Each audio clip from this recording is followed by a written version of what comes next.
असताना जे वाटतं की मी म्हणजे कोणीतरी आहे, तुम्ही कमवायचा नाही, दररोज दिल्ली समोर शहा आणि मोदींसमोर भिकेचा कटोरा घेऊन उभं राहायला पाहिजे, ही वेळ कधी महाराष्ट्र येऊ देणार नाही.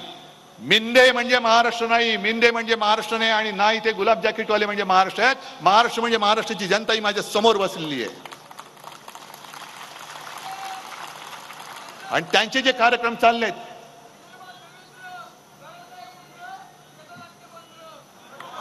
जाऊ द्या,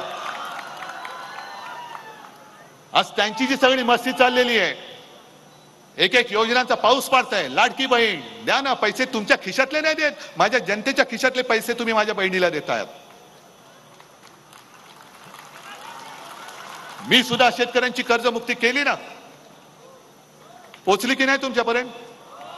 पण एक तरी कार्यक्रम मी घेतला असा स्टेज टाकून की माझे पैसे तुम्हाला मी देतो आहे, कारण मी माझे पैसे नव्हते दिले, मी तुमच्या हक्काचं तुम्हाला दिलं होतं, तुमच्या हक्काचं दिलं होतं.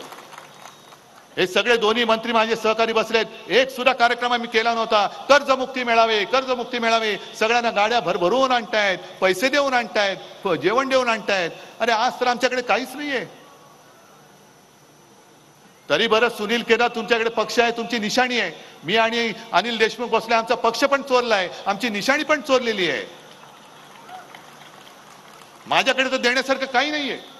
तरी सुद्धा तुम्ही मला इकडे बोलवताय, महाराजांच्या पुतळ्याचं अनावरण करायला लावताय. मग इकडे मी विचारतो, मी तर तुम्हाला काहीच देत नाहीये, 1500 रुपये तर सोडा, काहीच देऊ शकत नाही. तरी सुद्धा तुम्ही माझ्याकडे आलात.